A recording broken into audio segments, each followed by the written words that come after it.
안녕하세요. 업무의 잔머리 마왕 잔마왕입니다. 이번 영상에서는 UiPath를 통해서 폴더에 있는 파일을 다루는 방법을 살펴보도록 하겠습니다. 보통 우리가 RPA로 어떤 작업을 자동화한다라고 하는 건요, 대부분의 경우 어떤 반복 작업에 대한 것일 겁니다. 대표적인 예 중에 어떤 파일들을 일괄적으로 편집을 한 다음에 그 결과를 저장하는 경우가 많은데요. 파일이 하나 두 개고 수정할 곳이 하나 두 개라면 굳이 RPA를 만들 필요는 없을 건데요. 항상 문제가 되는 것은 여러 파일을 반복적으로 하는 경우가 많기 때문에 이와 같은 자동화 툴을 사용을 하는 경우가 많습니다. 그래서 여러 파일을 다루게 될 때 제가 가장 즐겨서 사용하는 방법은요, 어떤 작업을 해야 되는 파일들을 특정 폴더에 저장을 해두고 그 다음에 결과 파일을 모아둘 폴더를 따로 만들어 둡니다. 작업해야 될 폴더에 있는 파일들을 하나하나 읽어서 작업을 한 다음에 그 결과를 결과 파일을 저장할 폴더에 넣는 그와 같은 방식으로 작업을 많이 합니다. 그래서 이번에는 실습하기 위한 파일 폴더를 두 개를 만들어 뒀습니다. 그래서 챕터 2-3에서 다룰 내용에 대해서는 이와 같이 데이터 폴더가 있고요. 데이터 폴더에는 이런 식으로 3개의 파워포인트 파일이 저장이 되어 있습니다. 그리고 리절트 폴더는 현재 비어있는 폴더가 만들어져 있습니다. 향후 실제 내 업무에 대한 부분들을 할 때는 이 데이터에 있는 파일을 하나씩 읽어온 다음에 내가 원하는 가공을 하고 난 다음 그 결과를 리절트 폴더에 저장하는 방식으로 할 건데요. 우선 가장 기본이 되는 이 폴더에 있는 파일을 하나하나 읽어와서 이 리절트 폴더에 하나씩 저장하는 이 부분에 대한 것을 UiPath에 직접 구현을 해보면서 UiPath에서 폴더와 폴더 안에 있는 파일을 어떤 식으로 다룰 수 있는지 그 내용을 살펴보도록 하겠습니다. 스튜디오 X 홈에서요, 다시 새로 만들기, 빈 태스크, 그리고 새 빈 태스크 이름 2-3의 폴더와 파일이라는 이름으로 만들도록 하겠습니다. 그리고 이 타스크 저장하는 저장 옵션 역시 챕터 2로 이렇게 만들어서 또 만들도록 하겠습니다. 예, 새 태스크가 만들어졌고요. 이번에는 파일 폴더를 주로 다루게 될 겁니다. 그래서 이 왼쪽에 보시면 이 액티비티에 쭉 내리다 보면 바로 파일 폴더 있습니다. 파일 폴더 여기에 있는 내용 중에 파일에 들어가서 보면 For each file in folder라는 게 있습니다. 이게 폴더에 있는 파일을 하나하나 가져오라는 내용이니까 요거 드래그 앤 드랍으로 디자인 패널에 플러스 위에 올려놓도록 하겠습니다. 여기서 어떤 폴더에 있는 값을 가져올 것이냐 이거 묻고 있는데요. 여기 폴더 버튼 클릭을 하면 탐색기 창이 뜹니다. 그래서 탐색기 창에서 우리가 만들었던 샘플 폴더 안에 있는 이 우리가 타겟을 할 폴더, 요 데이터 폴더를 선택을 한 다음에 폴더 선택을 하도록 하겠습니다. 그러면 이 폴더가 바로 선택이 된 것을 볼 수 있고요. 이 폴더 안에 있는 파일을 하나씩 가지고 온 다음에 그 파일을 current 파일이라는 이름으로 해서 이 안에 있는 액티비티에서 사용을 할 거다라는 내용이라는 것을 이해를 해주면 좋을 것 같아요.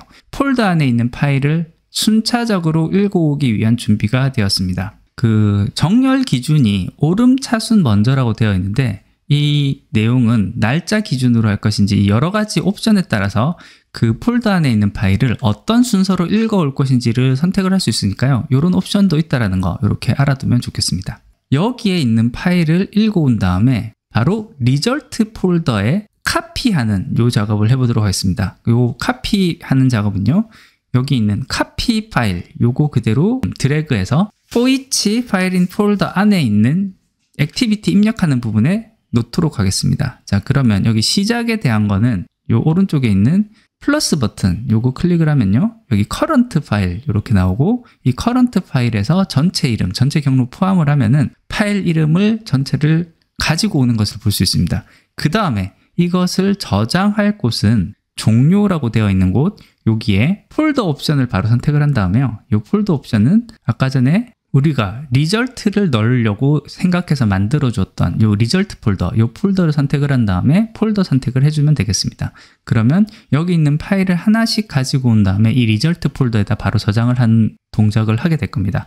자, 그래서 현재 이 리절트 폴더 이렇게 비어 있는 거 요거 확인을 해준 상태에서 바로 실행을 해보도록 하겠습니다. 자, 실행이 완료됐고요. 리절트 폴더에 가서 보면은 이와 같은 형태로 파일들이 다 저장이 되어 있는 것을 볼 수 있습니다. 자, 이번에 이 파일들 다시 지우고요. 그냥 저장하는 것이 아니라 파일 이름을 살짝 바꿔서 저장을 해 보도록 하겠습니다.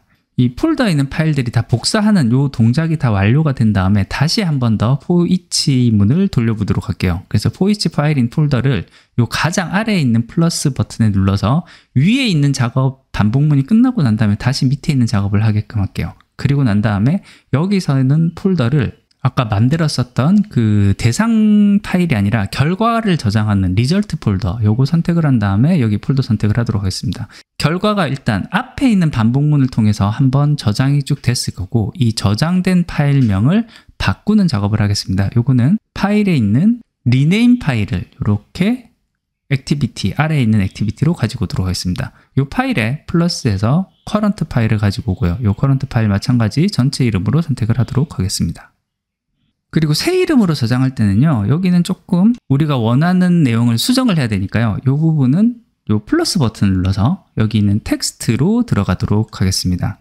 그럼 이 텍스트를 띄울 수 있는 창, 이 새 이름이 이렇게 들어가는 것을 볼 수 있는데요, 여기에 먼저 현재 파일이 있는 폴더 그대로 할 거니까요, 요거는 이 플러스 버튼 누르고 커런트 파일에 있는 현재의 폴더를 이렇게 선택을 해주면 좋겠습니다. 그럼 이와 같이 폴더라는 값이 들어가는 것을 볼 수 있고요, 그 해당하는 폴더 안에 있는 파일 이름 앞에 mod, 그러니까 모드, 그래서 뭔가 좀 변경이 되었다는 의미로 mod 언더바를 파일명 앞에 넣고 싶다라고 가정을 할게요. 그럼 이렇게 mod 언더바를 이런 식으로 넣은 다음에 그 다음 다시 한 번 더 플러스 버튼 누릅니다. 그리고 여기 커런트 파일의 이름을 선택을 하면 현재 파일의 이름만 순수하게 들어가니까 리절트 폴더 안에 mod라는 것이 이 원래 파일 이름의 앞에다가 붙은 형태로 파일이 저장된다라는 거, 이렇게 알아주면 좋겠습니다. 자, 이렇게 한 다음에요, 저장을 하고 그대로 다시 한 번 더 실행을 해보도록 하겠습니다. 실행하기 앞서서 리절트 폴더 비어있는 거 확인하고요, 이대로 다시 실행을 해보도록 하겠습니다.